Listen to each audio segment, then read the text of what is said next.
Next बात करते हैं बच्चों, अपन ने अभी तक किडनी की एनाटॉमी बात करी, एक्सटर्नल एनाटॉमी और माइक्रोस्कोपिक एनाटॉमी की बात करी बहुत डिटेल में, नेफ्रॉन्स क्या होते हैं, कहाँ से किस चीज़ का रीअब्जॉर्प्शन होता है। अब अपन बात करेंगे किडनी के फंक्शन की, यानी फिजियोलॉजी की बात कर रहे हैं अपन। फिजियोलॉजी की अगर बात करें तो अपन पहले जितने भी किडनी के 8-10 काम है उनको एनालिस्ट कर लेते हैं, फिर एक एक फंक्शन को डिटेल में पढ़ेंगे। जैसे पहला काम है यूरिन फॉर्मेशन, और ये आप जानते हो किडनी का मेन काम क्या है, यूरिन फॉर्मेशन। आरी बात में तो मेन काम है यूरिन फॉर्मेशन। इसके अलावा activation of vitamin D, activation of vitamin D. तीसरा काम है maintenance of fluid and electrolyte balance. Getting my point. Next काम है मेंटेनेंस ऑफ बीपी को मेंटेन करती है। नेक्स्ट काम है ग्लूकोनियोजेनेसिस, क्लियर है। नेक्स्ट काम है हीमोपोएटिक फंक्शन, यानी secretion of erythropoietin, secretion of erythropoietin, और इससे आगे जाके हीमोपोइसिस की प्रक्रिया होती है। नेक्स्ट फंक्शन है इसका सीक्रेशन ऑफ थ्रोम्बोपोइटिन, और थ्रोम्बोपोइटिन से आगे जाके आपका होगा वेरी इंपॉर्टेंट, थ्रोम्बोपोइटिन से क्या होगा आगे जाके आपका वेरी इंपॉर्टेंट प्लेटलेट्स का निर्माण होगा। Next maintenance of blood pH, maintenance of blood pH. ये मोटे मोटे काम है किसके, किडनी के, क्लियर है। अपन एक एक फंक्शन को पढ़ेंगे, यूरिन कैसे बनता है, विटामिन डी कैसे एक्टिवेट होता है, फ्लूइड और इलेक्ट्रोलाइट बैलेंस कैसे मेंटेन होता है, बीपी कैसे रेगुलेट होती है, ग्लूकोनियोजेनेसिस क्या होता है, एरिथ्रोपोइटिन क्या होता है, थर्मोपोइटिन क्या है, और ब्लड की पीएच को किडनी कैसे मेंटेन करती है। अपन सबसे पहले बात करते हैं वेरी इंपॉर्टेंट पहला फंक्शन यूरिन फॉर्मेशन। किसकी बात करेंगे अपन, यूरिन फॉर्मेशन। तो किडनी फंक्शन में अपन सबसे पहले फंक्शन पढ़ते हैं यूरिन फॉर्मेशन। देखिएगा पहला फंक्शन है आपका यूरिन फॉर्मेशन। किसका काम है, किडनी का। यूरिन फॉर्मेशन एक बहुत लंबी और कॉम्प्लेक्स प्रक्रिया, बहुत डिटेल में पढ़ेंगे, 10 से 15 मिनट का टॉपिक है ये आपका। यूरिन फॉर्मेशन पहला question, main function of kidney क्या है, यूरिन फॉर्मेशन, क्लियर है। और अपन ने पढ़ा था टोटल जो आउटपुट है उसका 1000 से 1500 ml अकेला कौन बनाती है, किडनी। यानी बॉडी में फ्लूइड को बैलेंस को लॉस कराने में या आउटपुट कराने में मेन योगदान किसका, आपका किडनी का, क्लियर है। यूरिन जो फॉर्मेशन है, क्लियर है, ये मेन फंक्शन है, और अबाउट पर डे 1000 से 1500 ml क्या होगा, यूरिन का निर्माण होता है, क्लियर है। आरी बात में यूरिन फॉर्मेशन 3 स्टेप में होता है। कितने स्टेप में, 3 स्टेप में। पहली स्टेप होती है फिल्ट्रेशन। कौन सा भाई, ब्लड का क्या होगा आपका फिल्टर, अनवांटेड सब्सटेंशियल फिल्टर होंगे।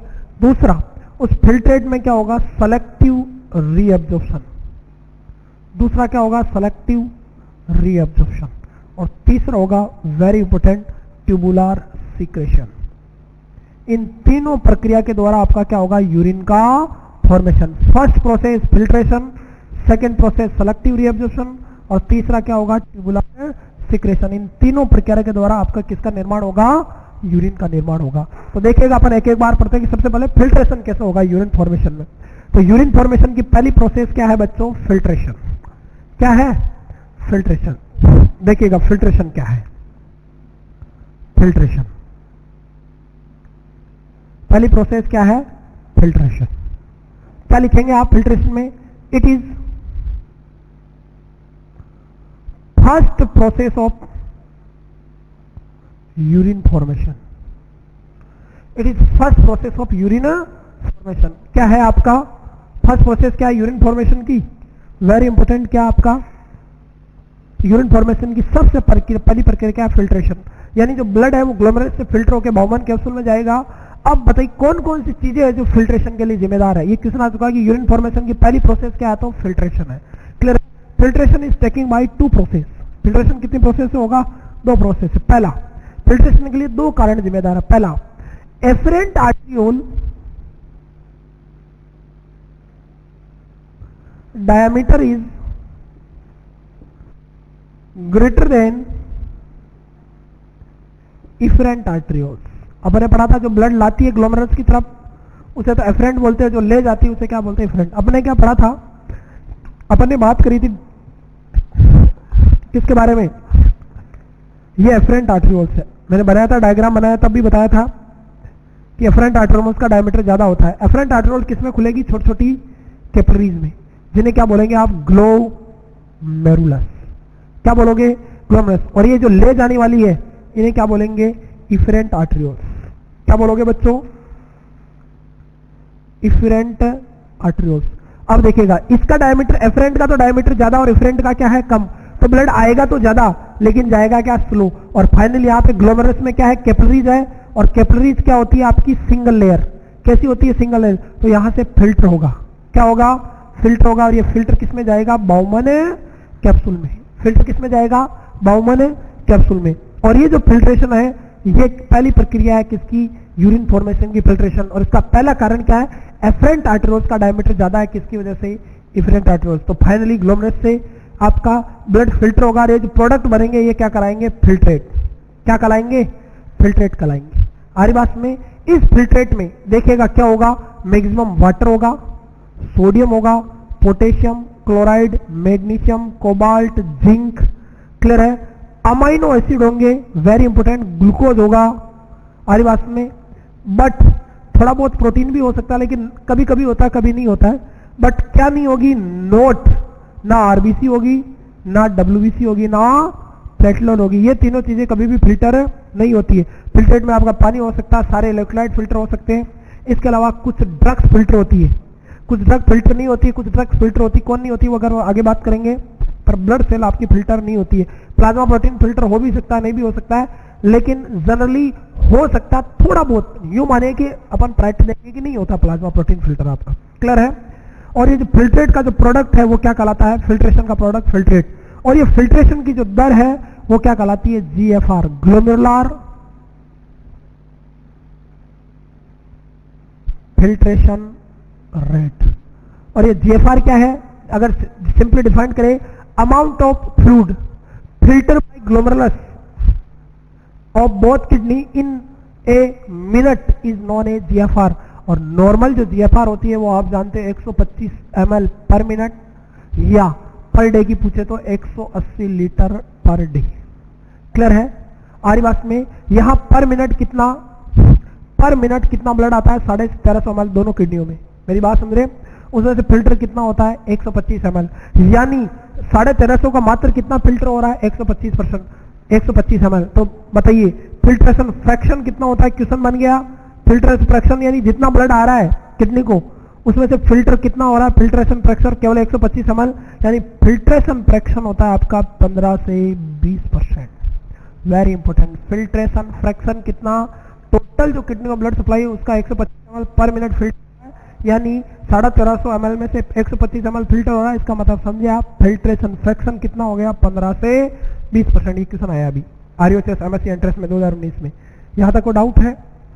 और फिल्ट्रेट का प्रोडक्ट, फिल्ट्रेशन का प्रोडक्ट क्या कहलाता है, फिल्ट्रेट। सब चीजें फिल्टर होगी, RBC, WBC, platelet, plasma protein वगैरह। कुछ drug like aspirin, tobramycin, gentamicin, amikacin, digoxin, lithium, ये फिल्टर नहीं होगी। इनके बारे में और अभी आगे डिस्कस करेंगे। तो पहला यूरिन फॉर्मेशन की पहली प्रक्रिया क्या है, फिल्ट्रेशन। और फिल्ट्रेशन का पहला कारण है कि एफरेंट आर्टरियोल ज्यादा चौड़ी और इफरेंट क्या है, सकड़ी है, इसलिए कुल मिला के यहाँ प्रेशर क्रिएट होगा, बाउमन कैप्सूल की तरफ फिल्ट्रेशन होगा। दूसरा कारण देखिएगा, आरी बात में दूसरा कारण देखिएगा, अगर अपन यहां बात, सेकंड कारण की अगर अपन यहां बात करें, दूसरा कारण किसका, फिल्ट्रेशन का, तो वेरी इंपॉर्टेंट दूसरा कारण होता है glomerular, sorry, net filtration pressure. कौन सा प्रेशर, नेट फिल्ट्रेशन प्रेशर। और ये नेट फिल्ट्रेशन प्रेशर होता है 10 mm ऑफ Hg या 1.3 kilo pascal. 1 kilo pascal is equal to 7.5 mm of Hg के बराबर होता है। 1 किलो पास्कल कितने के बराबर होता है, 7.5 mm ऑफ Hg, यानी 10 mm ऑफ Hg 1.3। क्या होता है नेट फिल्ट्रेशन प्रेशर, इसका फॉर्मूला है नेट फिल्ट्रेशन प्रेशर बराबर glomerular hydrostatic pressure minus capsular osmotic pressure minus capsular, sorry, minus capsular, sorry, plus capsular hydrostatic pressure. Clear है? यानी glomerular hydrostatic pressure क्या है, नेट फिल्ट्रेशन प्रेशर क्या है, glomerular hydrostatic pressure में से कैप्सुलर और ऑस्मोटिक और कैप्सुलर हाइड्रोस्टैटिक को आपको क्या करना है, बाकी निकालना है। देखिएगा कितना होता है, ग्लोमेरुलर हाइड्रोस्टैटिक प्रेशर होता है 55 mm of Hg minus capsular osmotic pressure होता है 30 mm ऑफ Hg और कैप्सुलर हाइड्रोस्टैटिक प्रेशर होता है 10 mm ऑफ Hg। तो निकालिएगा 55 माइनस 45 यानी बराबर कितने हो गए, 55 माइनस 45 कितने हो गए, बराबर 10 mm ऑफ Hg। तो नेट फिल्ट्रेशन प्रेशर कितना होता है, 10 mm ऑफ Hg। ये क्या होता है अब इसको डिटेल में आप देखिएगा, जनरली समझिएगा। ये आपकी एफरेंट आर्टरियोल है, ये ब्लड लेके जा रही है किधर, ग्लोमेरुलस की तरफ। ये आपका कौन है, ग्लोमेरुलस, जैसे आपने क्या बोला, बंच ऑफ कैपिलरीज ग्लोमेरुलस है आपका। ग्लोमेरुलस सिंगल लेयर है, आपकी कैपिलरीज है ये सिंगल लेयर है। एफरेंट आर्टरियोल का डायमीटर ज्यादा, इफरेंट का, ये इफरेंट आर्टरियोल, इनका डायमीटर क्या है आपका, कम है। अब देखना, एक तो यहाँ पे ये डायमीटर ब्लड ज्यादा आ रहा और जाएगा कम तो फिल्टर होगा। दूसरा, इस ग्लोमेरुलस के अंदर जो कैपिलरीज है इनमें सबसे ज्यादा प्रेशर होता है। इस ग्लोमेरुलस के अंदर जो कैपिलरीज है, यहाँ पे इस ग्लोमेरुलस के अंदर जो कैपिलरीज है इनका हाइड्रोस्टैटिक प्रेशर कितना होता है बच्चों, 55 mm ऑफ Hg। और ये प्रेशर ऊपर से किधर लग रहा है, नीचे की तरफ, बाउमन कैप्सूल के अगेंस्ट लगता है। ऊपर से किधर लगेगा, नीचे की तरफ। इसको तो क्या बोलते हैं, ग्लोमेरुलस के अंदर जो फ्लूइड है ब्लड कितना होता है, 55 mm ऑफ Hg। नेक्स्ट, ये यहां से प्रेशर फिल्टर हो गया, यहां आएगा, यहां पे देखिएगा, यहां पे बाउमन कैप्सूल है, ईसीटी डीसीटी वगैरह है, आगे की स्ट्रक्चर है आपकी नेफ्रॉन की। यहां इफरेंट आर्टरियोल से एक कैपिलरी निकलती है जिन्हें बोलते हैं क्या, पेरीट्यूबुलर कैपिलरीज। कौन सी कैपिलरीज, पेरीट्यूबुलर कैपिलरीज। ये पहली कैपिलर कैपिलरीज छोटी छोटी आर्टरियोल्स में बदलेगी जिन्हें बोलते हैं वासा रेक्टा। और अब याद करो, पेरीट्यूबुलर कैपिलरी से ही नेफ्रॉन को क्या मिलती थी, ब्लड सप्लाई। तो यहाँ पे ये कैपिलरीज किसको ब्लड देगी, आपके बाउमन कैप्सूल को। किसको, बाउमन कैप्सूल में। और बाउमन कैप्सूल की जो कैप्सूल है उनकी कैपिलरी में, कैपिलरी है तो कैप्सूल की कैपिलरी कैप्सुलर, और इन कैपिलरी में ऑस्मोटिक प्रेशर होता है, आप जानते हैं ब्लड के द्वारा क्रिएट किया जाता है ऑस्मोटिक प्रेशर। ये प्रेशर कितना होता है, वेरी इंपॉर्टेंट, कितना, 35 mm ऑफ Hg। ये वाला, सॉरी 30 mm ऑफ Hg, ये वाला कितना mm of Hg, 30 mm of Hg। और ये कैप्सुलर ऑस्मोटिक जो प्रेशर है, ये बाउमन कैप्सूल की जो कैपिलरी उसके द्वारा क्रिएट किया जा रहा है। और ये प्रेशर किसके अगेंस्ट लगेगा, ग्लोमेरुलर हाइड्रोस्टैटिक प्रेशर के, यानी ऊपर की तरफ। ग्लोमेरुलर हाइड्रोस्टैटिक प्रेशर तो नीचे लग रहा है और कैप्सुलर ऑस्मोटिक प्रेशर कहां लग रहा है, ऊपर। तो दो विपरीत आपके क्या हो गए, प्रेशर हो गए। प्लस यहाँ पे जो फिल्टर आया है, जो GFR हुई 125 में, ये फिल्ट्रेट भी तो यहाँ पड़ा है। ये फिल्ट्रेट भी क्या करेगा, प्रेशर मारेगा ऊपर की तरफ, क्योंकि नीचे नहीं जाएगा, ऊपर जाने की कोशिश करेगा। और ये जो प्रेशर है, कैप्सूल के अंदर जो फ्लूइड है उसका प्रेशर क्या कराएगा, कैप्सुलर, बाउमन कैप्सूल का जो फ्लूइड है कैप्सुलर हाइड्रोस्टैटिक प्रेशर। कौन सा प्रेशर, कैप्सुलर हाइड्रो। और ये कितना होता है, 10 mm ऑफ Hg। कितना mm ऑफ Hg, थोड़ा सॉरी गड़बड़ हो गई, ये होगा आपका 15 mm ऑफ Hg। सॉरी कितना mm of Hg, 15 mm of Hg। Clear है? तो टोटल हो गया 55 माइनस 45। ये प्रेशर भी कहां लगेगा, आपके ग्लोमेरुलस के अगेंस्ट लगेगा। ये भी नीचे से कहां लगेगा, ऊपर की तरफ। यानी ऊपर से एक प्रेशर लग रहा है, कौन सा, ग्लोमेरुलर हाइड्रोस्टैटिक प्रेशर, जो कितना होता है, कितना होता है आपका ग्लोमेरुलर हाइड्रोस्टैटिक प्रेशर, 55 mm। इसके अगेंस्ट दो प्रेशर लगेंगे, एक तो ब्लड की जो कैपिलरीज है वासा रेक्टा या पेरीट्यूबुलर कैपिलरी, इसको तो क्या बोलेंगे, कैप्सूल की कैपिलरी। तो कैप्सूल की कैपिलरी का osmotic pressure, capsular osmotic pressure 30 mm of Hg, plus capsule के अंदर जो फ्लूइड है उसका प्रेशर, कैप्सुलर हाइड्रोस्टैटिक प्रेशर, ये कितना हो गया, 15 mm ऑफ Hg। दोनों मिलकर 45 mm। तो 55 तो ऊपर से लगेगा और 45 नीचे से। तो कुल मिला के ज्यादा कौन सा है, ऊपर वाला, यानी कैप्सुलर हाइड्रोस्टैटिक प्रेशर। और ऊपर से नीचे ज्यादा प्रेशर लगेगा तो फाइनली क्या होगा, फिल्ट्रेशन होगा। और यही फर्स्ट प्रोसेस है किसकी, यूरिन फॉर्मेशन की। और जो नेट फिल्ट्रेशन प्रेशर जो प्राप्त होगा 10 mm ऑफ Hg या 1.3 किलो पास्कल। ये है पहली प्रोसेस आपकी यूरिन फॉर्मेशन की। अब देखिएगा यहां से चीजें फिल्टर होके, फिल्ट्रेट में क्या आया, sodium, potassium, chloride, magnesium, amino acid, glucose, water, सब कुछ आया। लेकिन ना तो आरबीसी आई है, ना WBC आई, ना प्लेटलेट, ना प्लाज्मा प्रोटीन, ना कुछ ड्रग भी नहीं आई लाइक एस्पिरिन वगैरह। अब जो चीजें यहां फिल्टर होके आई है, इन सब चीजों को, जो काम की चीजें, उनको वापस किडनी क्या करेगी? रीअब्जॉर्ब। क्या करेगी? रीअब्जॉर्ब। तो नेक्स्ट यूरिन फॉर्मेशन की प्रोसेस क्या है? Selective reabsorption. किसकी बात करेंगे अपन? Selective reabsorption. तो नेक्स्ट देखिएगा सेलेक्टिव रीअब्जॉर्प्शन। यूरिन फॉर्मेशन की पहली प्रोसेस फिल्ट्रेशन। उसके दो कारण हो गए कि एफरेंट आर्टेरियोल्स का प्रेशर क्या है, इफरेंट आर्टेरियोल से ज्यादा तो फिल्ट्रेशन होगा, ग्लोमेरुलस का जीएफआर बनेगी 125 ml पर मिनट, और दूसरा कारण क्या है कि नेट फिल्ट्रेशन प्रेशर कितना होता है? 10 mm ऑफ Hg। इसलिए फाइनली ग्लोमेरुलस से ब्लड फिल्टर हो गए, फिल्ट्रेट किधर जाएंगे? बाउमन कैप्सूल की तरफ जाएंगे। दूसरा देखिएगा, दूसरा अगर बात करें अपन यहाँ, दूसरी अगर यहाँ बात करें, दूसरा होगा जो चीजें फिल्ट्रेट, उसमें काम की चीजों को किडनी रीअब्जॉर्ब कराएगी। क्या कहलाएगा? सेलेक्टिव रीअब्जॉर्प्शन या सेलेक्टिव ट्यूबुलर रीअब्जॉर्प्शन बोलते हैं इसको, सेलेक्टिव रीअब्जॉर्प्शन। पहला क्वेश्चन वेरी इंपॉर्टेंट, ये सबसे इंपॉर्टेंट पार्ट है किडनी में यूरिन बनाने की प्रक्रिया में, क्योंकि जितने भी काम की चीजें उनको रीअब्जॉर्ब करो, वरना सोडियम रीअब्जॉर्ब नहीं होगा तो पूरा यूरिन के थ्रू लॉस हो जाएगा, बॉडी में हाइपोनेट्रिया, हाइपोकैलेमिया या इलेक्ट्रोलाइट इंबैलेंस हो जाएगा। तो सेलेक्टिव रीअब्जॉर्प्शन, और सेलेक्टिव जो रीअब्जॉर्प्शन होता है, पहला क्वेश्चन किसकी हेल्प से होता है? वेरी इंपॉर्टेंट क्वेश्चन, हार्मोन्स की हेल्प। क्वेश्चन आ चुका है कि सेलेक्टिव रीअब्जॉर्प्शन के लिए कौन जिम्मेदार है? तो हार्मोन जिम्मेदार है। कौन जिम्मेदार है? हार्मोन जिम्मेदार है। और कुछ तो एक्टिव प्रोसेस से रीअब्जॉर्प्शन होगा और कुछ की प्रोसेस से होगा पैसिव प्रोसेस, यानी कुछ सब्सटेंस को रीअब्जॉर्ब कराने के लिए ऊर्जा की जरूरत पड़ेगी, कुछ को पैसिवली, और कुछ बिना जोर लगाए आपके ऑटोमेटिक 100% रीअब्जॉर्ब जाएंगे, कुछ चीजें बिल्कुल रीअब्जॉर्ब नहीं होगी। अब देखते हैं क्या क्या चीजें रीअब्जॉर्ब करानी है। सबसे पहले अपन बात करते हैं रीअब्जॉर्प्शन में, मेजर जो फिल्ट्रेट है उसमें पानी है, वाटर है, तो रीअब्जॉर्प्शन ऑफ वाटर। देखिएगा अपन पहले भी पढ़ चुके हैं, वाटर का जो रीअब्जॉर्प्शन करवाता है वो कौन सा हार्मोन करवाता है? Anti diuretic hormone. कौन सा हार्मोन? एडीएच हार्मोन, जिसको एंटी डायूरेटिक हार्मोन बोलते हैं, या इसी को क्या बोलते हैं? वेसोप्रेसिन। क्या बोलते हैं? वेसोप्रेसिन, या इसी को बोलते हैं पिट्रेसिन। क्लियर है? Vasopressin hormone. और ये हार्मोन जो एडीएच है उसका सिंथेसिस यानी जनक, इसके पापा कौन है? कौन बनाता है? हाइपोथैलेमस। कौन बनाता है इसको?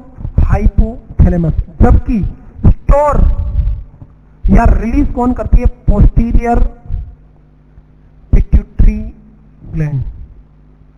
इस एडीएच हार्मोन का निर्माण तो कौन करेगा? वेरी इंपॉर्टेंट, कौन? हाइपोथैलेमस। लेकिन स्टोर कहाँ रहता है? आपके पोस्टीरियर पिट्यूटरी में। आपको पता है कि पोस्टीरियर पिट्यूटरी कोई हार्मोन नहीं बनाती, केवल वो स्टोर करती है एडीएच और किसको? ऑक्सीटोसिन को। तो ये दोनों एडीएच और ऑक्सीटोसिन कहाँ से बनेंगे? हाइपोथैलेमस से। मेनली एडीएच की बात करें, एडीएच कहाँ से बना आपका? हाइपोथैलेमस से। स्टोर कहाँ होगा या रिलीज कहाँ से होगा? पोस्टीरियर पिट्यूटरी से। जैसे बॉडी में पानी की कमी होगी तुरंत क्या होगा? एडीएच रिलीज होगा। एडीएच आपका रिलीज होके इस फिल्ट्रेट के थ्रू कहाँ पहुंचेगा? बाउमन कैप्सूल में। बाउमन कैप्सूल से कहाँ आके बैठ जाएगा? ये एडीएच आपका पीसीटी के पास। किसके पास आके बैठ गया ये एडीएच? पीसीटी के पास। जब और एडीएच को काम कराने के लिए अपन ने पढ़ा था कौन से रिसेप्टर थे? वेसोप्रेसिन 2 रिसेप्टर, V2 रिसेप्टर थे। वेसोप्रेसिन 2 यानी एडीएच के रिसेप्टर। जैसे पानी जब फिल्टर से यहां से गुजरेगा, उस पानी को, वेरी इंपॉर्टेंट, वाटर को पैसिवली, याद कीजिएगा मैंने बताया था, पैसिवली 80% वाटर रीअब्जॉर्ब हो जाता है। कहां से? पीसीटी से। Very important question. यानी सबसे ज्यादा पानी का रीअब्जॉर्प्शन कहां से होता है? पीसीटी से। कैसी प्रोसेस है? पैसिवली, यानी ऊर्जा खर्च नहीं होगी। कौन सा हार्मोन हेल्प कर रहा है? ADH hormone. एडीएच हार्मोन को बनाता कौन है? हाइपोथैलेमस। स्टोर कौन करता है? Posterior pituitary.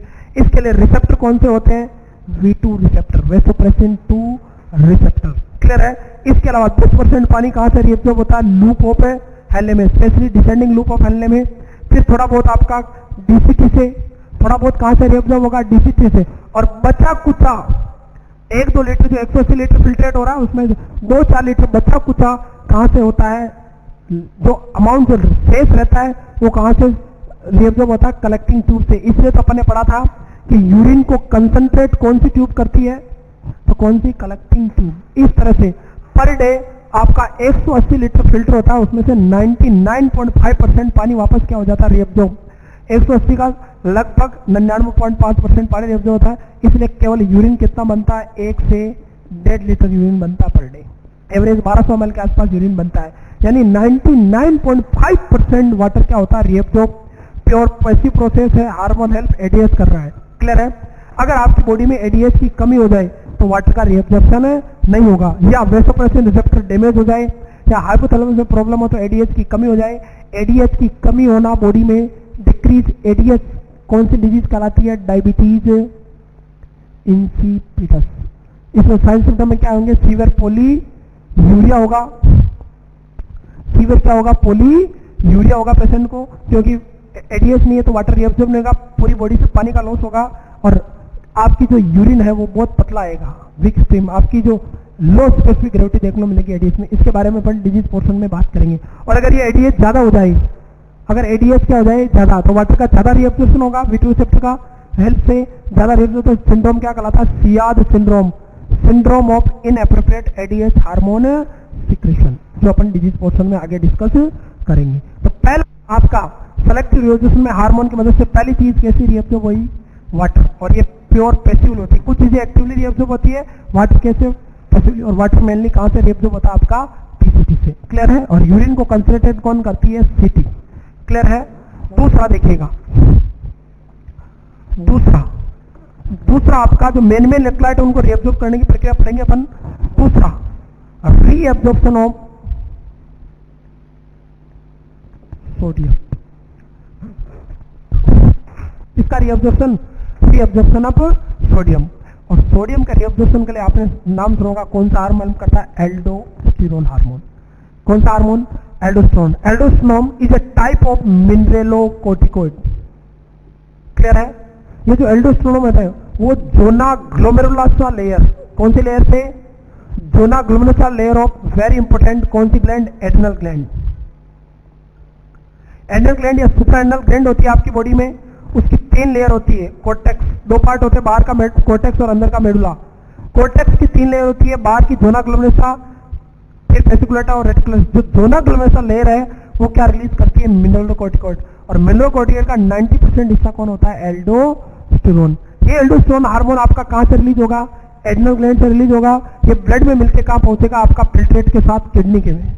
कहां आएगा? आपका किडनी में। और किडनी में कहां आके बैठ जाएगा? आपके नेफ्रॉन में। ये एल्डोस्टेरोन यहां आके बैठ गया, किसके पास? मेनली पीसीटी के पास। जब फिल्ट्रेट से सोडियम जा रहा है, इस सोडियम को ये यहां से क्या करेगा? कैच करेगा और सोडियम को रिएब्जॉर्ब करा के सैटेलाइट वेन के द्वारा इंफेरियर वेना कावा से होते वापस ब्लड में भेज देगा। यानी सोडियम का तो ये क्या करा रहा है? रिएब्जॉर्प्शन। और पोटेशियम का क्या करवाता है?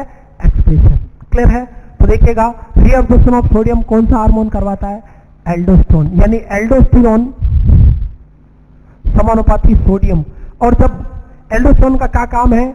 एल्डोस्टेरोन क्या क्या काम करेगा? एक तो reabsorption of sodium and bicarbonate, very important, समानुपाती bicarbonate, and very important excrete very very important potassium and hydrogen. Clear है?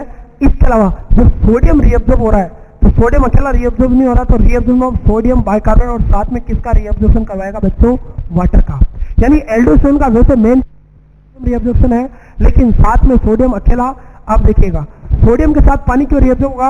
अपन जानते हैं सोडियम क्या है? सोडियम क्लोराइड नमक है, नमक दानों के रूप में होता है, क्रिस्टल फॉर्म है। अब इतने बड़े बड़े दाने यहाँ से रिएब्जॉर्ब नहीं हो सकते, तो पहले ये सोडियम किसमें घुलेगा? पानी में। किसमें घुलेगा? पानी में। और ये सोडियम पानी में घुल के जब घुलेगा, तो जब आपको एल्डोस्टेरोन को सोडियम एब्जॉर्ब कराना तो साथ में मजबूरी में किसको रिएब्जॉर्ब करना पड़ेगा? वाटर को। इसीलिए एल्डोस्टेरोन सोडियम और वाटर का क्या करता है? रिएब्जॉर्प्शन। क्लियर है? इसका मतलब किडनी में सोडियम और वाटर आपस में क्या है? दोस्त है। अगर सोडियम को रिएब्जॉर्ब होना है तो पानी की जरूरत पड़ेगी, वाटर की जरूरत पड़ेगी। इसीलिए ज्यादा सोडियम खाने से फ्लूइड वॉल्यूम बढ़ती है, हाइपरटेंशन होता है। पढ़ते नहीं पढ़ते? इसलिए हाइपरटेंशन वगैरह में या हाइपरवोलेमिक कंडीशन में सोडियम डाइट अवॉइड करते हैं अपन, लो डाइट लेते हैं अपन। तो सोडियम और वाटर का रिएब्जॉर्प्शन होगा, साथ में बाइकार्बोनेट का रिएब्जॉर्प्शन होगा, प्लस एल्डोस्टेरोन। और क्या करेगा? एल्डोस्टेरोन क्या करेगा? वेरी इंपॉर्टेंट, सोडियम को तो रिएब्जॉर्ब करा रहा है और किसको? 1 पोटेशियम, पोटेशियम को एक्सप्लोर करा रहा है, या 1 हाइड्रोजन, हाइड्रोजन को भी क्या कराएगा? एक्सप्लोर कराएगा। यानी कुल मिला के एल्डोस्टेरोन का क्या काम है? सोडियम का, बाइकार्बोनेट का और वाटर का रिएब्जॉर्प्शन कराना। वाटर मजबूरी में रिएब्जॉर्ब कराता है, क्योंकि सोडियम को रिएब्जॉर्ब होना तो वाटर को भी रिएब्जॉर्ब करेगा, क्योंकि सोडियम पहले पानी में घुलेगा क्रिस्टल फॉर्म में, और जब सोडियम को पानी रिएब्जॉर्ब होगा साथ में कौन रिएब्जॉर्ब होगा? सोडियम। साथ में बाइकार्बोनेट को रिएब्जॉर्ब कराता है, जबकि किसको? पोटेशियम और हाइड्रोजन को बॉडी से क्या कर देता है? बाहर निकाल देता है। अगर इस एल्डोस्टेरोन का लेवल बढ़ जाए तो लेटर डिसऑर्डर होता है काउंट सिंड्रोम। कौन सा सिंड्रोम? कौन सिंड्रोम, या जिसको हाइपर एल्डोस्टेरोनिक बोलेंगे, उसमें साइन सिम्टम में आप क्या पढ़ोगे, एल्डोस्टेरोन बढ़ेगा तो हाइपरनेट्रीमिया होगा, हाइपरवोलेमिया होगा, मेटाबॉलिक एल्कोलिसिस होगा, हाइपोकैलेमिया होगा आज बात में, और फाइनली कार्डियक डिसीज हो सकता है, हाइपरटेंशन होगी, ऐसी प्रॉब्लम होगी किस केस में, कौन सा सिंड्रोम है, जो अगर आगे अपन डिजीज पोर्शन में डिस्कस करेंगे। यहां तक कोई डाउट है? नेक्स्ट देखिएगा तीसरा क्या फंक्शन है इसका, वेरी इंपॉर्टेंट। पहले अपन ने वाटर को रीअब्जॉर्ब कराया, अब सोडियम को रीअब्जॉर्ब कराएगा, अब अपन रीअब्जॉर्ब कराएंगे किसको बच्चों, रीअब्जॉर्प्शन ऑफ, वेरी इंपॉर्टेंट,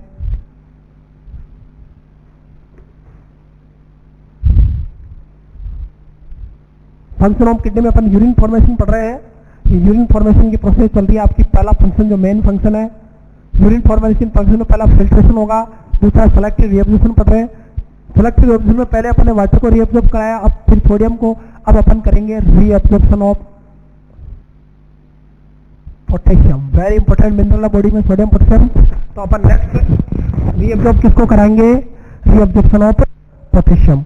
और पोटेशियम को रीअब्जॉर्ब कराने के लिए अपन क्या करेंगे देखिएगा, पोटेशियम को जो रीअब्जॉर्ब कराता हुआ एएनपी हार्मोन, कौन सा हार्मोन, एट्रियल नाइट्री यूरेटिक पेप्टाइड हार्मोन। कौन सा हार्मोन बच्चों, एट्रियल नाइट्री यूरेटिक पेप्टाइड हार्मोन, जिसको शॉर्ट में क्या बोलते हैं, एएनपी। क्या बोलते हैं इसको, एएनपी। एएनपी जो वेरी वेरी इंपॉर्टेंट क्वेश्चन, कहां से रिलीज होता है, राइट एट्रियम से। आपके हार्ट के 4 चैम्बर है, यहाँ पे इन चारों चैम्बर में राइट एट्रियम वाले हिस्से में स्पेशल टाइप की सेल होती है जो किसका रिलीज करती है, एएनपी का। और ये एएनपी का फंक्शन क्या है, रिलीज कहां से हुआ, ये राइट एट्रियम से, हार्ट से। और कार्डियक सिस्टम के व्यू से बहुत इंपॉर्टेंट मिनरल पोटेशियम है, तो मजबूरी में एएनपी रिलीज करना पड़ेगा, क्योंकि हाइपोकैलेमिया होगा तो कार्डियक डिसीज हो जाएगा, हार्ट पे लोड पड़ेगा, इसीलिए एएनपी कौन रिलीज कराता है, आपका कार्डियक सिस्टम। एएनपी का फंक्शन क्या देखिएगा, reabsorption of very important potassium and excretion of sodium. अरे भाई सोडियम ने पहले किसको बाहर निकाला, पोटेशियम को, अब पोटेशियम बदला लेगा, पोटेशियम किसको बाहर निकालेगा, सोडियम को। मतलब कुल मिला के मैं बात कहूं कि sodium inversely proportional to potassium, यानी सोडियम और पोटेशियम एक दूसरे के क्या है, दुश्मन है। अगर सोडियम बढ़ेगा तो पोटेशियम कम हो जाएगा, पोटेशियम बढ़ेगा तो सोडियम क्या हो जाएगा, कम। क्लियर है? तो एएनपी क्या करता है, रीअब्जॉर्प्शन ऑफ पोटेशियम और एक्सक्रिएशन ऑफ पोटेशियम। और अपन ने पढ़ा था, वेरी इंपॉर्टेंट, अपने पहले भी पढ़ा था, सोडियम मेनली कैसे रीअब्जॉर्ब होता है, एक्टिवली। और सोडियम 80% कहां से रिलीज होता है, सोडियम और क्लोराइड पीसीटी से। दूसरा आपका पोटेशियम भी मेनली कहां से रीअब्जॉर्ब होता है, प्रोक्सिमल कॉलिनेटेड टूथ से। टोटल जो आपका पोटेशियम उसका 80% कहां से रीअब्जॉर्ब होगा, कहां से, आपका कहां से, पीसीटी से। यानी सोडियम, पोटेशियम और वाटर तीनों मेनली कहां से, पीसीटी से। लेकिन सोडियम और पोटेशियम कैसे एब्जॉर्ब होते हैं, एक्टिवली, यानी इनको रीअब्जॉर्ब होने के लिए क्या होना चाहिए, इनको रीअब्जॉर्ब होने के लिए ऊर्जा चाहिए। जैसे आपका जैसे पोटेशियम की कमी हुई, हार्ट क्या रिलीज करेगा, एएनपी पीसीटी पे आज जाके भेज जाएगा, और यहां से जो पोटेशियम जा रहा है उसको पकड़ के वापस कहां भेज देगा, ब्लड में, और सोडियम को क्या करा देगा, लॉस। यानी मैं कह सकता हूं एएनपी समानुपाती पोटेशियम। एएनपी किसका दोस्त है, पोटेशियम का, लेकिन एएनपी दुश्मन है किसका, सोडियम का। इनवर्सली प्रोपोर्शनल रिलेशन है, यानी एएनपी बढ़ेगा तो सोडियम कम और एएनपी बढ़ेगा तो पोटेशियम ज्यादा होगा। क्लियर है? कुल मिलाकर दो चीजें डिस्कस निकली कि सोडियम और पोटेशियम एक दूसरे के दुश्मन है आई बस में, और एल्डोस्टेरोन सोडियम को बढ़ा रहा है, और कौन, एएनपी किसको बढ़ा रहा है, पोटेशियम को। तो ये भी एक दूसरे के क्या है, दुश्मन है। इस तरह से पोटेशियम का रीअब्जॉर्प्शन होगा। नॉर्मल जो सीरम सोडियम लेवल है वो 135 से 145 मिलीकुलेंट पर लीटर होता है, जबकि normal serum potassium level very important 3.5 से 5 मिलीकुलेंट पर लीटर होना चाहिए। क्लियर है? ये जनरल बातें हैं किसका, रीअब्जॉर्प्शन ऑफ पोटेशियम। नेक्स्ट तीसरी चीज, नेक्स्ट 3 चीजें हो गई, सोडियम रीअब्जॉर्ब करा दिया, पोटेशियम रीअब्जॉर्ब करा दिया और वाटर रीअब्जॉर्ब करा दिया। चौथा reabsorption of very important calcium. किसको रीअब्जॉर्ब कराओगे आप, कैल्शियम को। देखिएगा रीअब्जॉर्प्शन ऑफ कैल्शियम। क्लियर है? नॉर्मल सीरम कैल्शियम लेवल 8.6 से 10 मिलीग्राम पर डेसीलीटर, कहीं 9 से 11 लिख रखा है, कहीं 8 से 11 लिख रखा है, अलग अलग बुकों में एनक्लेस के अकॉर्डिंग 8.6 से लेकर 10 मिलीग्राम पर डेसीलीटर नॉर्मल कैल्शियम होता है। कैल्शियम को रीअब्जॉर्ब कराने के लिए वेरी इंपॉर्टेंट हार्मोन चाहिए, कौन सा बताइए, कौन सा, पीटीएच, पैराथार्मोन। कौन सा हार्मोन, पैराथार्मोन। और अपन ने पढ़ा था पैराथार्मोन कौन सी ग्लैंड से रिलीज होता है, पैराथायरॉइड ग्लैंड से। कौन सी ग्लैंड से, पैराथायरॉइड ग्लैंड से, जो थायरॉइड के पीछे की तरफ नेक रीजन में पाई जाती है, 4 छोटी छोटी ग्लैंड होती है। क्लियर है, पीटीएच हार्मोन चाहिए। पीटीएच का फंक्शन क्या है, इसके फंक्शन की अगर बात करें तो reabsorption of very important calcium and very very important excretion of phosphorus. यानी यहां पे भी फिर लड़ाई हो गई कि पीटीएच कैल्शियम को तो रीअब्जॉर्ब कराता है और किसको बाहर निकालता है, फॉस्फोरस को। और वेरी इंपॉर्टेंट कैल्शियम जो है वो मेनली कहां से रीअब्जॉर्ब होता है, डीसीटी से।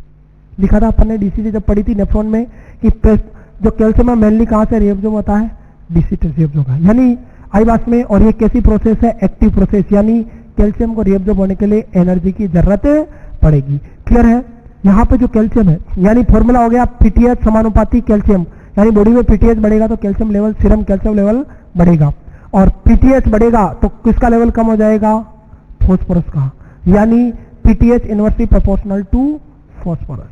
क्लियर है, यानी अगर किसी को हाइपर पैराथायरॉइडिज्म होगा तो हाइपर कैल्शियमिया होगा और हाइपोफॉस्फेटिमिया होगा। इसके जो रिलेटेड डिसऑर्डर होता है हाइपर कैल्शियमिया बढ़ना, इस बीमारी को बोलते हैं हाइपर पैराथायरॉइडिज्म, पीटीएच बढ़ने से। इसके बारे में अपन डिजीज पोर्शन में डिस्कस करेंगे। नेक्स्ट, चौथे के बाद लास्ट आपका है पांचवा आपका reabsorption of very important phosphorus. किसका रीअब्जॉर्प्शन, रीअब्जॉर्प्शन ऑफ फॉस्फोरस। देखिएगा लास्ट फंक्शन आपका रीअब्जॉर्प्शन ऑफ फॉस्फोरस। देखिएगा कैसे रीअब्जॉर्प्शन ऑफ फॉस्फोरस।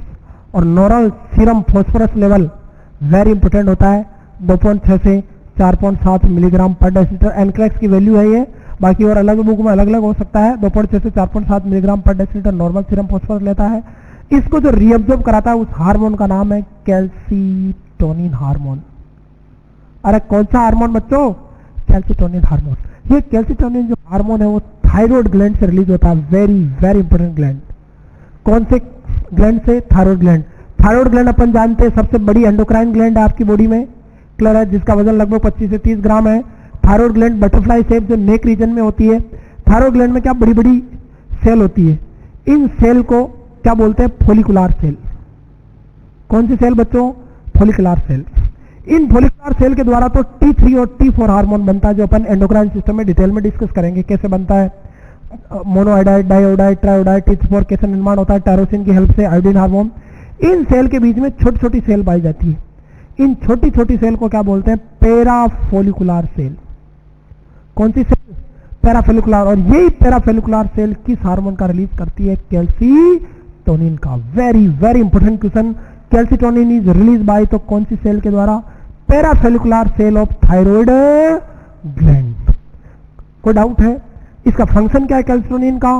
फंक्शन की अगर बात करें तो रीअब्जॉर्प्शन, यानी पुनर्अवशोषण हो रहा है, reabsorption of very important phosphorus and excretion of calcium. यानी दुश्मनी वापस से निकाल ली, पहले कैल्शियम बढ़ा, फॉस्फोरस कम हुआ, अब फॉस्फोरस बढ़ेगा और कैल्शियम क्या होगा, कम। यानी कुल मिला के मैं बात करूं अगर किसकी, कैल्सीटोनिन की, किसकी, कैल्सीटोनिन तो समानुपाती है किसके, फॉस्फोरस की, फॉस्फोरस को बढ़ाता है। लेकिन कैल्सीटोनिन वही किसका दुश्मन है, किसका, कैल्शियम का।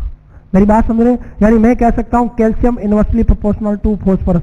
यानी बॉडी में कैल्शियम बढ़ेगा तो फॉस्फोरस कम हो जाएगा, और फॉस्फोरस बढ़ेगा तो कैल्शियम कम हो जाएगा, उल्टा संबंध है।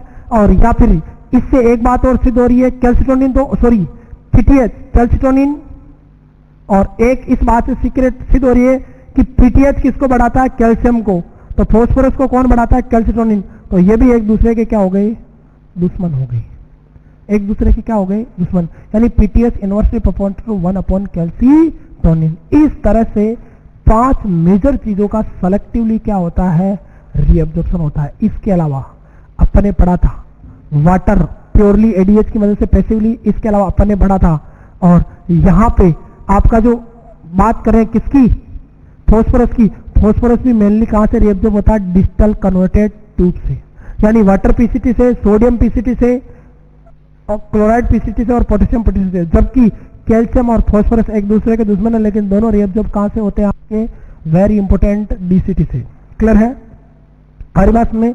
इसके अलावा अपने एक और चीज पढ़ी प्रोक्सिमल कॉन्ड्रोइड से, एक तो अमाइनो एसिड और एक ग्लूकोज, वेरी इंपॉर्टेंट। 100% क्या होते हैं? रिएब्जॉर्ब होते हैं। 100% क्या होते हैं? रिएब्जॉर्ब। एक्टिव प्रोसेस और ऊर्जा की जरूरत होती है पीसीटी से 100%, इसलिए यूरिन में एक भी दाना ना तो अमाइनो एसिड का होता है और ना ग्लूकोज का होता है। अगर ऐसा है तो किडनी के फंक्शन में कोई ना कोई प्रॉब्लम है, किडनी बीमार है, किडनी में डिजीज है। क्लियर है? यानी 100% रिएब्जॉर्ब होने वाली चीजें। और इन दोनों में पूछे अमाइनो एसिड या ग्लूकोज, तो प्रायोरिटी किसको देनी है? आपको ग्लूकोज को प्रायोरिटी देनी है। सबसे ज्यादा 100% रिएब्जॉर्प्शन किसका होता है? ग्लूकोज का। क्लियर है? तो कुल मिला के रिएब्जॉर्प्शन में अगर आप यूरिन फॉर्मेशन की सेकंड प्रोसेस है सेलेक्टिव रिएब्जॉर्प्शन, इसमें पहले यूरिन का वाटर का रिएब्जॉर्प्शन कराया, फिर सोडियम, फिर पोटेशियम, फिर कैल्शियम और फिर फास्फोरस। अगर आप इसको फाइनली एनलिस्ट करो तो देखिएगा वाटर के लिए कौन चाहिए हार्मोन? कौन सा? एडीएच। सोडियम के लिए एल्डोस्टेरोन, पोटेशियम के लिए एएनपी जो राइट एट्रियम से आता है, कैल्शियम के लिए पीटीएच। क्लियर है? और फास्फोरस के लिए कौन बच्चों? Very important, calcitonin. और calcitonin parafollicular cell of thyroid gland से रिलीज होता है। फिर दो संबंध पड़े, सोडियम और पोटेशियम एक दूसरे के क्या है? दुश्मन है। वही कैल्शियम और फास्फोरस एक दूसरे के क्या है? दुश्मन है। क्लियर है? तो कुल मिला के पीटीएच और कैल्शियम एक दूसरे के दुश्मन और एल्डोस्टेरोन एनपी एक दूसरे के क्या है? दुश्मन है। जबकि किडनी में सोडियम एंड वाटर आपस में क्या है? फ्रेंड है। क्या है? फ्रेंड है। लेकिन बॉडी में एक दूसरे के क्या है? दुश्मन। वो अगर आगे डिस्कस करेंगे। क्लियर है? ये बात हो गया यूरिन फॉर्मेशन की दूसरी प्रोसेस, पहला फिल्ट्रेशन और दूसरा सेलेक्टिव रिएब्जॉर्प्शन। तीसरा, कुछ चीजें क्या होती है रिएब्जॉर्प्शन में? कुछ चीजें बिल्कुल भी 0% रिएब्जॉर्ब होती है, यानी उनका क्या होता है? 100% एक्सक्रेशन होता है, जिसके अंदर आता है एक तो इंसुलिन, एक क्रिएटिनिन, एक इनुलिन, आरिवास में एक आपका हुआ हिपेरिन। ये जो चीजें हैं ये 100% क्या होता है? एक्सक्रेट। मतलब इंसुलिन, क्रिएटिनिन, इनुलिन, हिपेरिन जितना मान लो 10 mg बॉडी में है तो 10 का 10 mg पूरा बॉडी से बाहर निकलेगा, किडनी इसको बिल्कुल भी रिएब्जॉर्ब नहीं करेगी। यानी इंसुलिन, क्रिएटिनिन, इनुलिन और हिपेरिन। इसीलिए क्रिएटिनिन क्लियरेंस देखते हैं, इन्वेस्टिगेशन ऑफ चॉइस रहती है रीनल फेलियर में। या अगर बॉडी में क्रिएटिनिन रुक रहा है इसका मतलब किडनी में कोई प्रॉब्लम, क्योंकि क्रिएटिनिन बिल्कुल भी रिएब्जॉर्ब नहीं होता, 100% क्या होता है? एक्सक्रेट। क्लियर है? और इसके अलावा अपन किडनी के फंक्शन देखने के लिए इनुलिन टेस्ट करते हैं। कौन सा टेस्ट करते हैं? Inulin test. इसमें पेशेंट को इनुलिन डाई पिलाते हैं और मान लो 100 ग्राम डाई पिलाई उसको, तो ये 100% एक्सक्रेट होता, तो 100 की 100 ग्राम का 24 घंटे में यूरिन के थ्रू बाहर आनी चाहिए। अगर इनुलिन आपके ब्लड में प्रेजेंट है इसका मतलब किडनी में प्रॉब्लम है, इसका एक्सक्रेशन नहीं हो रहा, किडनी बीमार है, इसलिए इनुलिन डाई टेस्ट करते हैं किडनी फंक्शन को देखने के लिए। ये तो बात होगी सेलेक्टिव रिएब्जॉर्प्शन। इसके अलावा अपन ने बात करी कुछ चीजें तो रिएब्जॉर्ब हो रही है। क्या हो रही है? कुछ चीजें रिएब्जॉर्ब हो रही है। अपन ने पढ़ा कि सोडियम, पोटेशियम और वाटर तो पीसीटी से, जबकि फास्फोरस एंड कैल्शियम कहां से रिएब्जॉर्ब हो रहा है? डीसीटी से। कुछ चीजें रिएब्जॉर्ब होगी, कुछ चीजें जैसे RBC, WBC, platelet, plasma protein reabsorb नहीं होता है। कुछ ड्रग फिल्टर हो जाती है यहाँ से, कुछ ड्रग यहाँ फिल्टर नहीं होती है। उन ड्रग का बॉडी से बाहर निकलना जरूरी है। तो ये बच्ची कुछ ड्रग और कुछ बैक्टीरिया फिल्टर नहीं होती है, वो यूरिन फॉर्मेशन की तीसरी प्रोसेस के द्वारा बाहर निकलते हैं, उसे क्या बोलते हैं? Tubular secretion. क्या बोलते हैं बच्चों? Tubular secretion. देखिएगा ट्यूबुलर सीक्रेशन क्या होता है? सम सब्सटेंसेस देखिएगा लाइक डेड बैक्टीरिया, ब्लड में बैक्टीरिया मरता रहता है, बैक्टीरिया रहते हैं, थोड़े बहुत बैक्टीरिया, कुछ वायरस, माइक्रो ऑर्गेनिज्म, ये थोड़े साइज में बड़े होते हैं, तो एक ग्लोमरस से फिल्टर होकर बाउमन कैप्सूल में नहीं पहुंचेंगे। इसके अलावा कुछ drug like aspirin, digoxin, lithium, amikacin, aminoglycoside एमिटाइज, अमीकासिन, जेंटामाइसिन, केनामाइसिन, आईवास में एस्प्रिन, ये सारी की सारी ड्रग क्या होती है? साइज में बड़ी होती है, तो ये यहां से डायरेक्ट फिल्टर नहीं होती है। कहां से? ग्लोमेरुलस से डायरेक्ट फिल्टर नहीं होती है। तो ये फिर कैसे एक्सक्रेट होती है? Very important. ये ड्रग फिर क्या होती है? एफरेंट आर्टरियोल से ग्लोमेरुलस में आती है, यहां फिल्टर नहीं होती, तो फिर किधर जाती है? इफरेंट आर्टरियोल की साइड, और पैराट्यूबुलर कैपिलरीज से होते हुए वासा रेक्टा से होते हुए डायरेक्ट ही कहाँ खाली हो जाती है, कलेक्टिंग ट्यूब से। यानी ये इस तरह से नहीं आती, डायरेक्ट बाईपास से आती है। कौन कौन सी ड्रग, जैसे aspirin, digoxin, lithium, amikacin, gentamicin, kanamycin, इसके अलावा डेड बैक्टीरिया, वायरस और माइक्रो ऑर्गेनिज्म जो डायरेक्ट साइज में बड़े होते हैं, जो फिल्टर नहीं हो सकते, मेरी बात सुन रहे हैं, वो डायरेक्ट फिल्टर नहीं होंगे, तो फिर पैराट्यूबुलर कैपिलरीज के थ्रू डायरेक्ट किसमें एक्सक्रेट होंगे, डीसीटी और सीटी में। इसीलिए एस्प्रिन, डिजोक्सिन और लिथियम ये डायरेक्ट एक्सक्रेट नहीं होती, इनको किडनी को एक्स्ट्रा एफर्ट लगाना पड़ता है। इसीलिए ड्रग लेने से कारण ये ड्रग सारी की सारी कैसी होती है, नेफ्रोटॉक्सिक होती है। कौन कौन सी, डिजोक्सिन और लिथियम, अमिकासिन, और सबसे ज्यादा नेफ्रोटॉक्सिक होती है अमिकासिन, वेरी इंपॉर्टेंट। इन सब ड्रग में सबसे डेंजर जो नेफ्रोटॉक्सिक होती है कौन सी, अमिकासिन। इसके अलावा आपका कौन, डिजोक्सिन और लिथियम और एस्प्रिन भी कैसी होती है, कैसी बच्चों, नेफ्रोटॉक्सिक, क्योंकि ये डायरेक्ट एक्सक्रेट नहीं होती, इनके लिए तीसरी प्रोसेस चलानी पड़ती है, ट्यूबुलर सिक्रेशन। यानी जो चीजें डायरेक्ट फिल्टर से एक्सक्रेट नहीं हो रही है उनको पैराट्यूबुलर कैपिलरीज के थ्रू डायरेक्ट ही कहाँ खाली किया जाता है, डीसीटी और सीटी में। फिर डीसीटी और सीटी से आपका यूरिन के थ्रू इनका क्या होता है, लॉस होता है। इसलिए इन ड्रग देने से किडनी में क्या पड़ता है, लोड पड़ता है, किडनी खराब होती है लंबे समय तक यूज से। अब बताइए कोई डाउट है तो। इस तरह से फाइनली आपका किसका निर्माण होगा, यूरिन का निर्माण होगा। यहां तक कोई डाउट हो तो बताइए। तो ये अपन ने पहला फंक्शन पढ़ा यूरिन फॉर्मेशन, जिसमें अपन ने पहला पढ़ा फिल्ट्रेशन, पहली प्रोसेस है। दो कारण है, एफरेंट आर्टेरियल का डायमीटर इफरेंट से ज्यादा होता है तो ग्लोमेरुलस से फिल्टर होगा। दूसरा नेट फिल्ट्रेशन प्रेशर ज्यादा 10 mmHg, इसकी वजह से फिल्ट्रेशन होगा।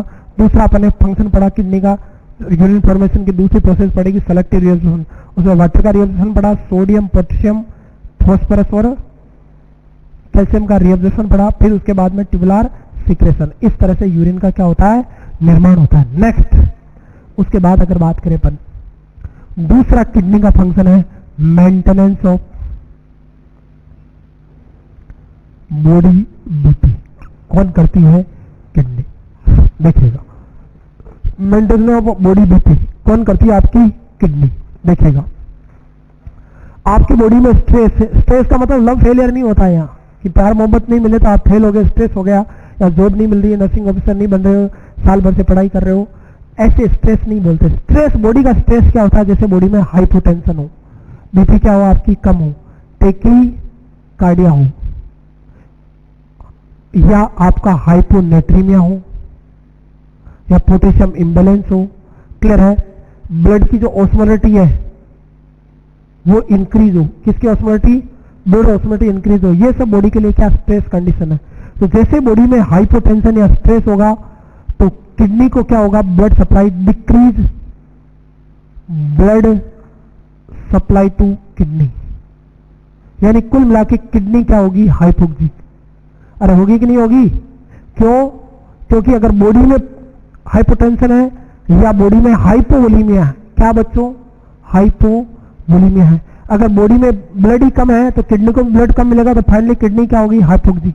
और किडनी जैसे हाइपोक्सिक होगी, हाइपोक्सिया के रेस्पॉन्स में, वेरी इंपॉर्टेंट क्वेश्चन, रेनिन किसके रेस्पॉन्स में रिलीज होता है, हाइपोक्सिया के रेस्पॉन्स में। तो जैसे ही किडनी हाइपोक्सिक होगी, आई बात में एफरेंट आर्टेरियोल की तरफ कौन सी सेल है, जेजी सेल, किस सेल की तरफ, एफरेंट आर्टेरियोल्स की तरफ। याद आ रहा है, ये एफरेंट आर्टेरियोल्स बनाई थी, यहाँ पे कौन सी सेल है, JG cell.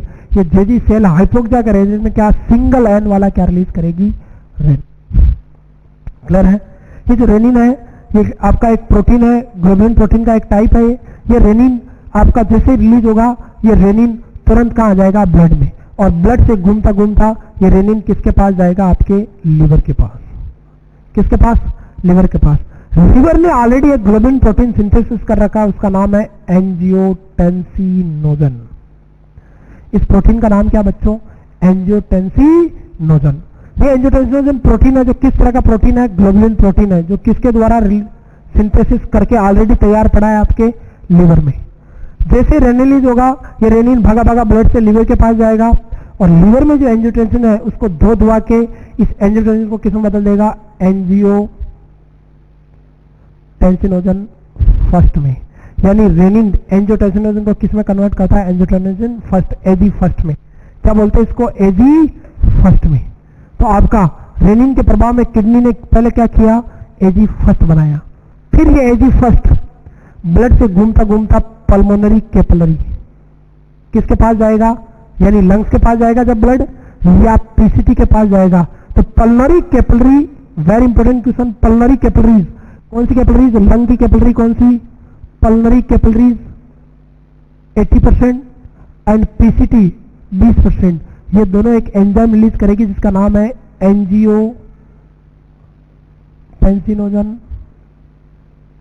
Converting enzyme, short में बोलते हैं एसी। क्या बोलते हैं, एसी। तो पल्मोनरी कैपिलरी और पीसीटी दोनों मिलकर क्या रिलीज करेंगे, एसी।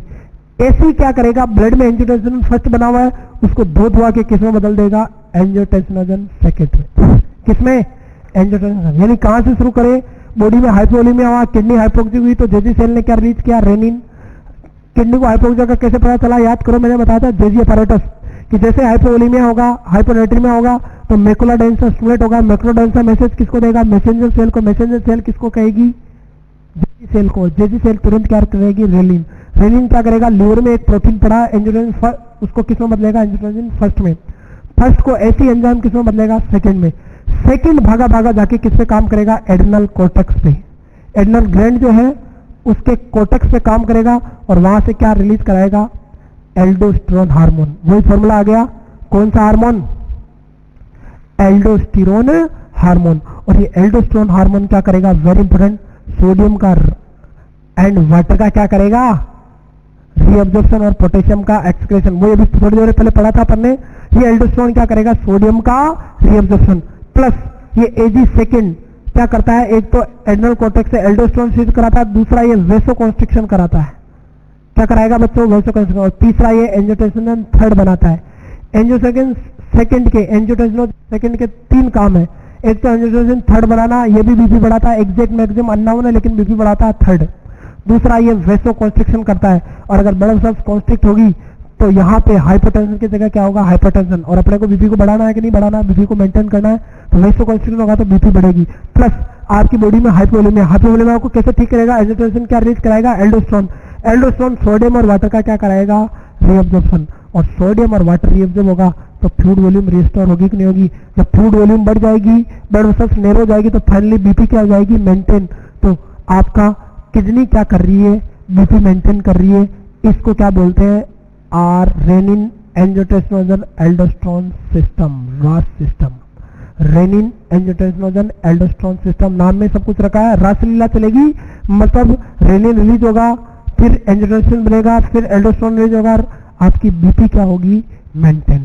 तो किडनी का बहुत बड़ा योगदान है इंटरनल बीपी को मेंटेन करना रेनिन एंजियोटेंसिन एल्डोस्टेरोन सिस्टम से। नॉर्मली जब बीपी कम होती है तो इस तरह से बीपी बढ़ाई जाती है, लेकिन अनावश्यक ही ये सिस्टम ज्यादा काम करे, लाइक रेनिन ज्यादा सीक्रेट हो, एसी ज्यादा सीक्रेट हो तो कई बार इसका साइड इफेक्ट क्या होता है, हाइपरटेंशन। इसलिए हाइपरटेंशन को रोकने के लिए अपन एसी इनहिबिटर देते हैं या एंजियोटेंसिनोजन फर्स्ट या सेकंड इनहिबिटर ड्रग देते हैं। एसी इनहिबिटर में आपने पढ़ा होगा कैप्टोप्रिल, ये फार्मान पढ़ेंगे जिसके मेन क्लासिकल साइड इफेक्ट होता है ड्राई हैकिंग कफ। ये थी छोटी छोटी बातें और बीपी रेगुलेशन। ये तो जब बीपी क्या थी, कम तो बीपी बढ़ी, क्लियर है। और जब बीपी ज्यादा होती है तो हार्ट और किडनी दोनों मिलकर बीपी को कम करते हैं। जैसे बीपी बढ़ती है तुरंत हाइपरटेंशन होता है तो हार्ट पे लोड पड़ता है, हार्ट एएनपी रिलीज करता है और किडनी प्रोस्टाग्लैंडिन रिलीज करती है। प्रोस्टाग्लैंडिन वेसोडाइलेशन करता है और एएनपी क्या करता है, पोटेशियम का रिएक्शन और सोडियम वाटर का एक्सक्रेशन। सोडियम और वाटर एक्सक्रेशन होगा, प्रोस्टाग्लैंडिन वेसोडाइलेशन करेगा तो फाइनली बीपी क्या हो जाएगी, कम हो जाएगी। तो किडनी बीपी बढ़ाती भी और जरूरत पड़ने पे बीपी को क्या करती है, कम करती है।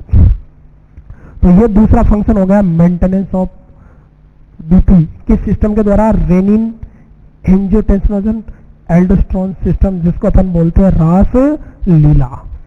क्लियर है। मेंटेनेंस ऑफ बीपी अपन पढ़ रहे हैं किडनी के फंक्शन।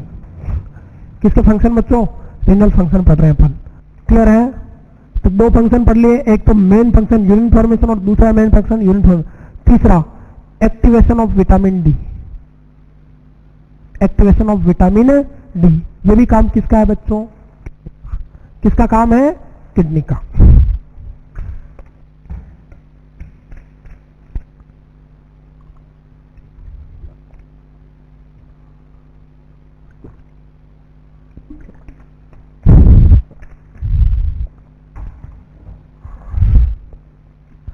तीसरा क्या है, activation of vitamin D. Renal function की अगर बात करें अपन, एक्टिवेशन ऑफ विटामिन डी किसका काम है रीनल फंक्शन में। अपन ने पढ़े 3 फंक्शन पढ़ रहे हैं अपन, नेक्स्ट फंक्शन पढ़ रहे हैं। पहले पढ़ा यूरिन फॉर्मेशन, दूसरा क्या पढ़ा अपन ने, very important minerals of body DP, तीसरा बात कर रहे हैं एक्टिवेशन ऑफ विटामिन डी। देखिएगा विटामिन डी को एक्टिवेट करना किसका काम है, आपका किडनी का। देखिएगा कैसे करती है। आप बॉडी में विटामिन 2 तरह से लेते हैं, एक तो डाइट से, किससे, डाइट से, और एक सनलाइट से।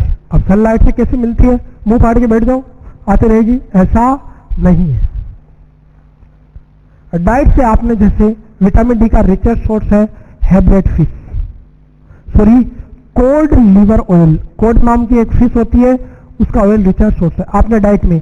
या आपने खाई स्पिनिच, पालक खाया, इनमें क्या होता है, हाई अमाउंट में क्या होता है, स्पेशली सबसे ज्यादा विटामिन डी किसमें होता है, कोड लिवर ऑयल में, फिश है ये, और दूसरे नंबर पे स्पिनिच में। डाइटरी सोर्स स्पिनिच अच्छा है, हर आदमी कोड लिवर ऑयल तो खाता नहीं है। डाइट में आपने मछली खाई, फिश खाई, या क्या खाई, स्पिनिच, इसमें जो विटामिन डी है इसको बोलते हैं इर्गो कैल्सीफेरॉल। क्या बोलते हैं, यानी डाइट में तुमने क्या खाया, इर्गो कैल्सीफेरॉल। ये इर्गो कैल्सीफेरॉल खाया, इधर क्या है, सनलाइट, क्या है, सनलाइट। सनलाइट आपके किस पे गिर रही है, स्किन पे।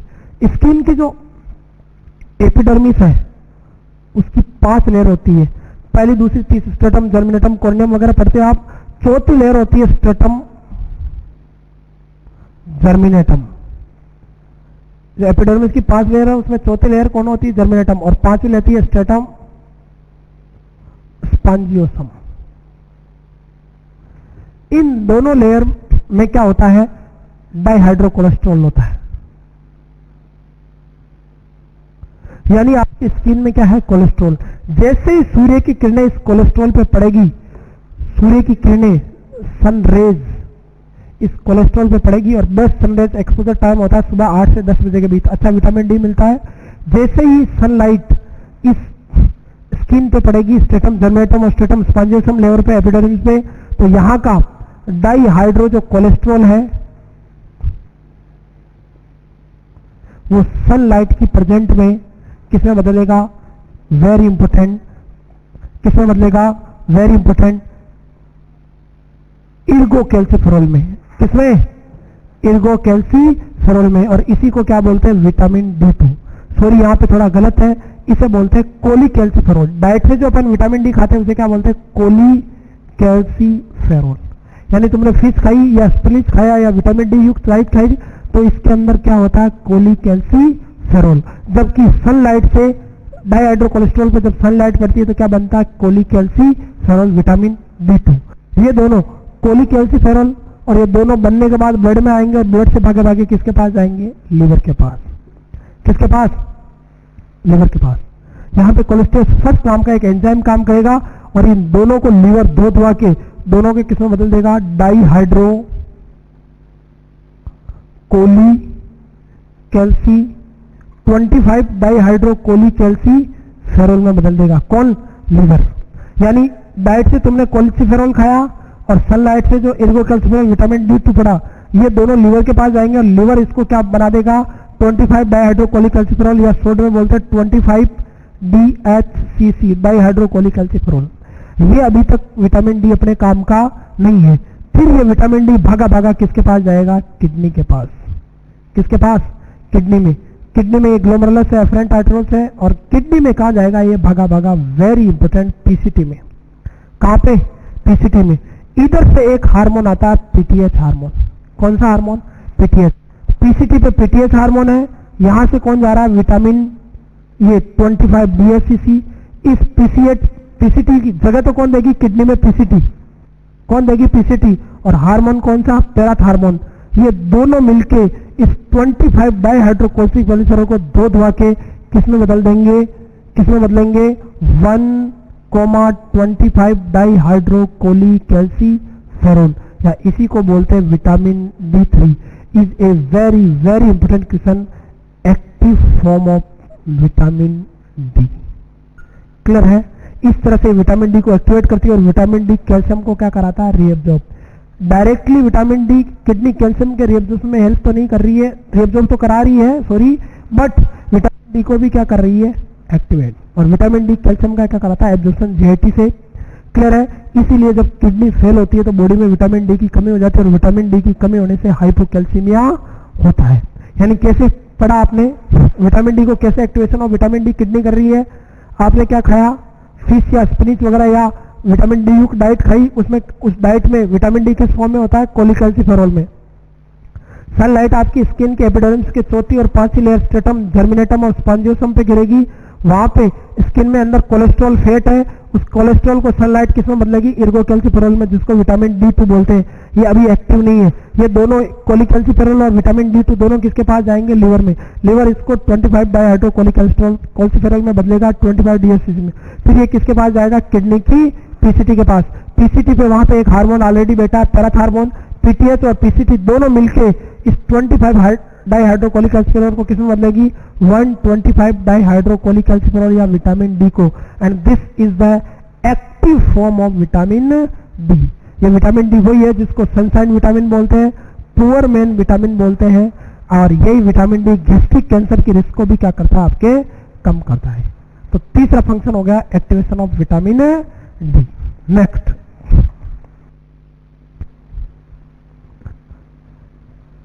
चौथा फंक्शन देखिएगा, ग्लूकोनियोजेनेसिस। क्या, ग्लूकोनियोजेनेसिस। चौथा फंक्शन है किडनी का, ग्लूकोनियोजेनेसिस। क्या बच्चों, ग्लूकोनियोजेनेसिस। नॉन कार्बोहाइड्रेट सब्सटेंस से, नॉन कार्बोहाइड्रेट सब्सटेंस कौन होता है, फैट और प्रोटीन। नॉन कार्बोहाइड्रेट सब्सटेंस से कार्बोहाइड्रेट मतलब क्या बनना, ग्लूकोज का बनना क्या कहलाता है, ग्लूकोनियोजेनेसिस। यानी अकार्बनिक पदार्थों से कार्बनिक पदार्थ कार्बोहाइड्रेट बनना क्या कहलाता है, क्या कहलाता है आपका, ग्लूकोनियोज। यानी नए ग्लूकोज का निर्माण होता है। भाई कार्बोहाइड्रेट से ग्लूकोज तो बनता ही है, लेकिन प्रोटीन और फैट से भी जरूरत पड़ने पे क्या बन सकता है, ग्लूकोज बन सकता है। प्रक्रिया क्या कहलाती है, ग्लूकोनियोजेनेसिस। बॉडी में ग्लूकोजिनेसिस मेनली होता है 80% लिवर के द्वारा और 20% किडनी के द्वारा। और किडनी में कौन कराती है, पीसीटी। यानी ये पूछे कि ग्लूकोनेशन मेन किस ऑर्गन का काम है, तो लीवर का।